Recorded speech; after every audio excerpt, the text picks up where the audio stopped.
Okay, so maligayang pagbabalik sa ating Flyball 101 series. Bali part 2 na to. Dun sa part 1, pinag-usapan natin yung tungkol sa stock versus flyball combination. Kung hindi nyo pa napapanood yon, ilalagay ko yung link sa description sa baba. Pwede nyo panoorin muna yon bago nyo to panoorin. Or pwede rin puntahan nyo na lang yung video na yon pagkatapos nyo panoorin to.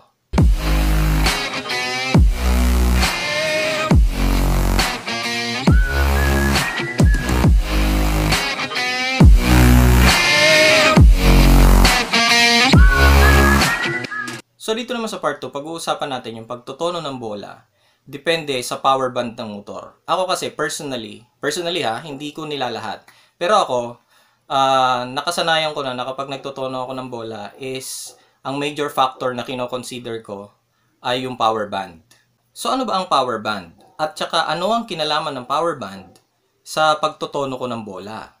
Sa mga matagal nang nagmumotor dyan, alam kong alam nyo to. Ang power band ay yung tinatawag nilang fan zone o play zone. Parang dito yung game time. Yung power band ay yung range ng RPM ng motor mo kung saan nandun yung pinakamalakas na power delivery niya. Kumbaga, nagdi-deliver siya ng power most efficiently dun sa RPM range na yon. Sa mga nagmamaneho ng manual na motor, ito yung RPM range ng motor kung saan mas ramdam mo yung bigwas ng makina kapag nagpapalit ka o umaakyat ka ng gear. Kapag wala ka sa power band, kapag maaga ka na nag-shift ng gear at wala ka pa sa power band, may tsansa na mabitin yung arangkada mo or yung hatak mo. Ganon din kapag nagkumambyo ka sa labas na ng power band, lumagpas ka na sa power band tapos kumambyo ka, may chance rin na hindi mo masyadong maramdaman yung power. Meron man pero kukulangin. Ngayon, i-explain ko sa inyo kung bakit. Meron akong mga print na mga example ng dyno chart ng iba't ibang klase ng motor. Pasensya na kasi hindi ako nakahanap ng dyno chart ng mga scooters eh. Pero gagamitin ko itong mga dyno charts na to bilang example para mas maintindihan nyo kung ano ba talaga yung power band at kung ano yung papel niya sa pagtotono natin ng bola. Ito yung una nating example, ano? So, ito ay 2019 BMW R1250 GS Adventure. Bali, ano to? Malaking motor to. So, gamitin natin tong example. Itong line na to ang nagre-represent ng horsepower ng motor. Tapos, itong line na to ang nagre-represent ng torque ng motor. Okay? So, kapag sinabi mong power band, usually, ang definition ng mga mekaniko dyan, ang power band ay yung RPM range sa pagitan ng maximum torque at maximum horsepower. So, tulad nito, ito yung peak ng torque niya. Ito yung pinakamataas na curve ng torque niya. Tapos, ito naman, yung pinakamataas o yung peak ng horsepower ng motor. So, itong area na to, ito yung nagre-represent ng RPM guys eh. So, 1,000, 2,000, 3,000, 4,000, ganon. So, ito, yung pinaka-power band ng motor. Dito sa RPM range na to, pinaka-efficient o pinaka-ideal na kumambyo yung mga manual na motor. Kasi, dito mo pinaka-mararamdaman yung bigwas ng makina. Gumamit pa tayo ng ibang example. Ito naman, 2020 Suzuki Katana. So again, ito yung horsepower, ito yung torque. So kung mapapansin nyo, magkakaiba ng power band ang bawat motor. Hindi sila pare-pareho. Depende yan sa overall configuration ng engine. Iba-ibang factor yan eh. Pero sa ibang video, pag-uusapan natin yung pagkakaiba ng torque at saka horsepower. Doon ko ipapaliwanag lahat. Ito pa yung example ng isa pang dyno chart ng ibang motor. Ayan. So, kung mapapansin nyo talaga, magkakaiba ng power band ang bawat motor. Ito yung iba ko pa mga example. Ito, Ducati Monster 1100. So, 1,100cc. Kapag tumitingin kayo ng spec sheet ng motor, makikita nyo usually doon yung maximum torque niya, tapos yung maximum horsepower niya. Halimbawa nito. Yung maximum torque niya ay 66.2 foot-pound at 5,750 RPM. Tapos yung maximum horsepower niya ay 82.1 at 7,500 RPM. So, anong ibig sabihin nun? Dito sa chart, kung makikita nyo, yung maximum torque niya, dito sa curve, yung maximum torque niya ay nakatapat. Okay? Yung maximum torque niya ay nakatapat sa 66.2. Kita nyo yan? Tapos, yung maximum horsepower niya ay nakatapat naman sa 7,500 RPM. So, nandun yung power band niya. So, ganun nyo actually malalaman kung ano yung power band ng motor nyo. Yung pagitan, yung RPM range sa pagitan ng maximum torque at peak horsepower. So, kapag tumitingin kayo sa spec sheet ng motor nyo at nakikita nyo tong maximum torque, maximum horsepower, ganyan, tignan nyo lang yung sa RPM niya. Di ba nakalagay at 5,750 RPM. Tapos yung isa naman at 7,500 RPM. So, mula dito hanggang dito, nandito yung power band ng motor. Dito siya pinaka-efficient magbigay ng bigwas o lakas. Okay? So, ito yung isa pang example ng dyno chart ng isa pang motor. So, kung makikita nyo, ibang-iba yung curve niya dun sa mga nauna, di ba? Kasi yan ang katunayan na iba-iba ang power band ng motor. Ngayon, gumawa na tayo ng example. I-relate na natin siya sa pagtutono ng bola. May mga riders tayo na nagpapakabit ng mga yung parang voltmeter ang itsura niya, pero ang lumalabas dun ay yung actual o real time na RPM ng makina ng motor. Actually, kung meron kayong ganyan, huwag nyong ilagay yan na parang pang display lang. Okay?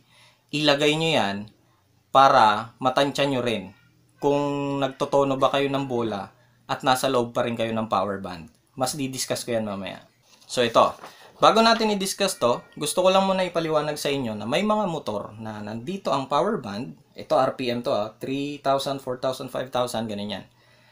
May mga motor na dito ang power band at may mga motor din na nandito yung power band. Depende sa reading ng dyno nila. Okay?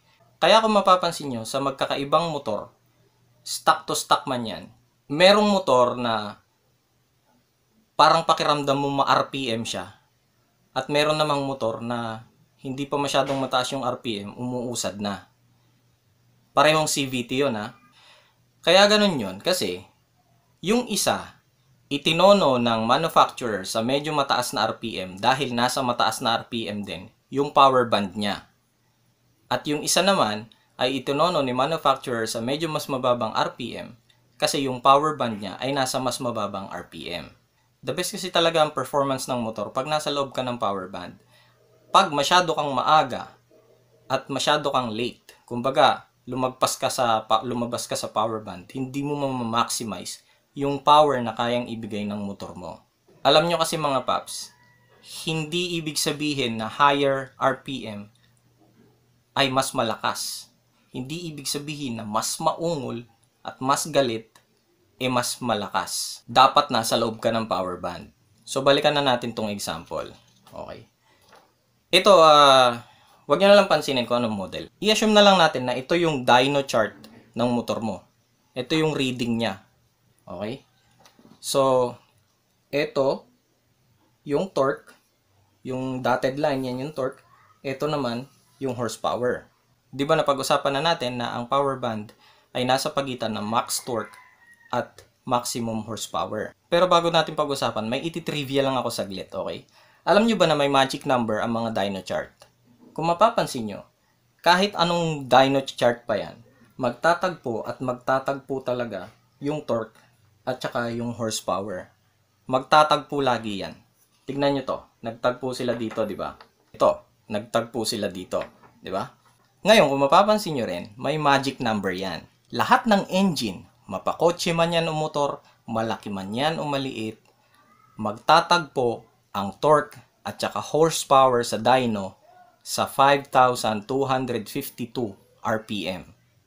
Hindi ko kayo tinotokis, tignan nyo to. 5,252. Tignan nyo to. 5,252. Tignan nyo to. 5,252. Ang galing, di ba? Ngayon, bakit? Bakit dun sila lagi nagtatagpo? Dahil yan sa physics. Pag-usapan natin yan sa susunod na video. Gaya ng sabi ko, gagawa ako ng video na tungkol sa pagkakaiba ng torque at saka horsepower at saka yung relativity nilang dalawa. So, mabalik na tayo dito, ha? Sa dyno chart, sa example. Sabihin na natin na ito yung dyno reading o dyno chart ng motor natin o yung scooter natin. Okay? Magkakaiba tayo ng reading, pero sabihin na lang natin na ito. So, yung power band ay mula sa peak ng torque at saka peak ng horsepower. So, ito yan. Ginuhitan ko na siya ng lapis kung makikita nyo. Diba? Ayan yan. Normally, yung mga manufacturer, inilalagay nila dito sa loob ng power band yung tono ng mga bola natin. Hindi lang actually bola, buong CVT. Pero malaki ang role ng bola sa pag-sustain ng motor sa power band. Ngayon, so ito na yung power band niya. So normally, yung mga manufacturer, dito nangyayari yung pagbuka ng variator natin, yung pagbuka ng mga bola. Okay? So, mula dito, hindi pa siya nakabuka, tapos pagdating dito, bukang-buka na. May allowance yan. Kasi, ang purpose niyan is, nasa pinakamataas na gear ratio ka na, bago mo pa man masagad, yung maximum na horsepower ng motor. Para kahit nasa highest gear ratio ka na, ay nararamdaman mo pa rin na bumibilis siya. Okay? Ngayon, pag naggagaan tayo ng bola, ang nangyayari, umuusog to. So, kunwari, ito yung stock. Pag naggaan ka ng bola, uusog yan ng konti. Tapos, pag naggaan ka uli ng bola, uusog uli yan. Okay? Yun ang dahilan kung bakit kapag naggagaan ka ng bola, pakiramdam mo, maungol yung motor mo. Kasi, umaakyat ka sa mas mataas na RPM range. Okay? Kanina, nabanggit ko na hindi ibig sabihin na nasa mataas na RPM ka ay mas malakas ang sipa ng motor mo. Ito yung dahilan. So, ito yung stock. Naggaan ka ng bola. Tapos, naggaan ka pa uli ng bola. Okay. Okay pa yan. Ang lakas ng arangkada mo dyan kasi tumaas ka ng RPM. Tapos, nasa loob ka pa rin ng power band. Hindi ka na kontento. Naggaan ka pa ng bola. Lumabas ka na ngayon sa power band. Lumabas ka na sa power band. So, tandaan nyo to itong pinaglagyan ko ng daliri ko. So, mula dito hanggang dito, ang lakas ng arangkada mo. Pero bago mo maabot yung pinakamataas na gear ratio mo, yung bukang-buka ng variator mo, bago mo yun maabot, kung makikita mo, pababa na yung kapangyarihan ng makina mo. So, ibig sabihin yan, may chance na dahil pababa na nga yung kapangyarihan ng makina ng motor mo sa RPM range na yon, may tendency rin na hindi niya na maibuka ng husto o hindi mo na maabot yung highest gear ratio mo. Yun yung dahilan kung bakit kapag sumobra ka ng gaan ng bola ay nawawala yung top speed mo. Meron akong video na sinasabi ko na kahit maggaan ka ng bola, hindi mababawasan yung top speed mo. Kasi totoo naman. Totoo naman yon. Kahit maggaan ka ng bola, basta nasa loob ka ng power band, hindi mababawasan yung top speed mo. Mababawasan lang yung top speed mo kapag sobrang gaan na ng bola mo at sobrang high RPM na yung operation niya. May dalawang posibilidad kung bakit di mo maaabot yung top speed. Una, pag lumabas ka kasi sa power band, pababa na yung lakas ng motor mo. Naririnig mo na tumataas yung RPM, umuungol siya, oo. Pero, di ba nga may eksaktong RPM range lang kung nasan pinakamalakas yung sipa ng motor. So kapag pababa na yung lakas niya, kahit na naririnig mo na paungol ng paungol yung motor mo, kung wala na siyang inaambag na kapangyarihan, okay, hindi niya na maibubuka yung CVT mo sa pinakabukang-bukang posisyon o highest gear ratio. So doon pa lang, nabawasan ka na ng top speed. Pangalawa, sa sobrang gaan ng bola mo, pigang-piga ka na at sagad na rin yung RPM ng motor mo, pero hindi pa rin bumubuka ng husto yung mga bola mo. Kasi nga 'di ba, mas magaan na bola, mas nagre-require ng mataas na RPM. So habang ginagaanan mo yan, pataas na pataas din ang RPM na i-require niyan para bumuka ng husto. Dahil yan sa physics, dahil yan sa formula ng centrifugal force. So naalala nyo, meron din akong video na sinabi ko doon na kapag ka-stuck ang motor mo, hindi advisable na nagbibigat ka ng bola. Pwede nyo namang subukan. Pero sa pananaw ko, hindi siya advisable. Hindi ko naman sinabing totally bawal. Hindi ko lang ina-advise. Una, bakit? Kaya hindi ko siya ina-advise kasi, so dito yung operation niya. Okay? Dito yung operation ng stock, kunwari. Pag nagbibigat ka naman ng bola, pag ganun yan. So, ibig sabihin yan, sa mas mababang RPM pa lang, mag-a-attempt na siya na bumuka. And then, dito, bukang-buka na siya. Okay? Okay sana yan, kasi bukang-buka na siya bago pa maabot yung max. So, ibig sabihin, pag naabot mo na yung highest gear ratio mo, may palakas ng palakas pa rin siya. Yung may bibigay pa siyang additional horsepower hanggang maabot niya yung peak. Ang problema dito, baka naman hindi na to make off yung motor mo. Kasi sa mababang RPM ka pa lang. Tignan mo naman, napakababa pa ng reading mo sa dyno. Umuusad na yung motor mo. Kakapusing ka ng RPM. Sana effective sa inyo yung ginawa kong discussion, ano? Yun din actually ang dahilan kung bakit hindi ako fan nung nagtitigas ng spring tapos pinapartneran ng magaan na bola. Ang nakikita ko kasing purpose kaya nila ginagawa yun is tinitigasan nila yung spring para mas tumagal ka sa mababang gear. Kasi pag nagtigas ka ng spring, pinapatagal niya yung pagbuka ng mga bola mo eh. So technically, nagbababad ka sa bawat gear ratio. So, mas tumatagal ka sa mababang gear, mas malakas yung motor mo pagdating sa hilaan. Hindi nun ginagaranti yung malakas ng arangkada, pero yung hilaan, yung hatak power niya, mas malakas. Ang downside nun is pwede niyang i-delay yung arangkada mo. And para mahabol nila yung nadidelay na arangkada, lalagyan ngayon nila ng mas magaan na bola. Kasi mas magaan na bola, higher RPM, mas mabilis yung ikot. 'Di ba? Kaya hindi ko ina-advise yun kasi ganito. Pag nagtigas ka kasi ng spring at pinartneran mo ng magaan na bola, inilalagay mo yung motor mo sa mataas na RPM. Yung operation niya, dun mangyayari sa mataas na RPM. Balik tayo sa example. So, kunwari ito yung configuration ng stuck na spring at stuck na bola. Kapag nagtitigas ka ng spring, humahaba to. Anong ibig sabihin nun? Pinapatagal niya yung time na tinitake mo o na tinitake ng motor mo para bumuka ng husto yung variator. So, dito yung saradong-saradong posisyon at ito naman yung bukang-bukang posisyon ng pulley, okay? So, nakaganyan ka. Pag nagtigas ka ng spring, humahaba yan. Pag tinigasan mo pa, humahaba yan. Yun actually ang dahilan kung bakit medyo maungol. Kapag nagtitigas ka ng spring, paungol yung motor mo. So, dun tayo sa nagtigas ka ng spring kasi naghabol ka ng hatak.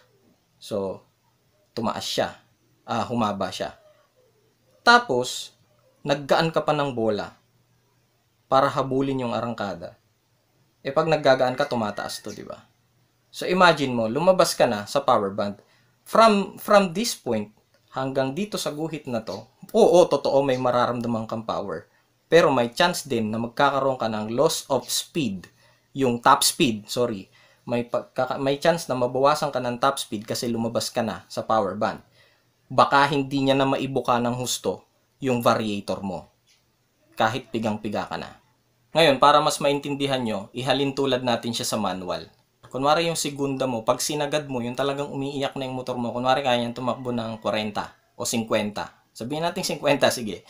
Kunwari lang, yung segunda mo kaya tumakbo ng 50. Sa sagad na sagad. Ngayon, ihalin tulad natin siya sa nag-shift ka sa tresera, pero nasa mas eksaktong RPM ka lang. Okay?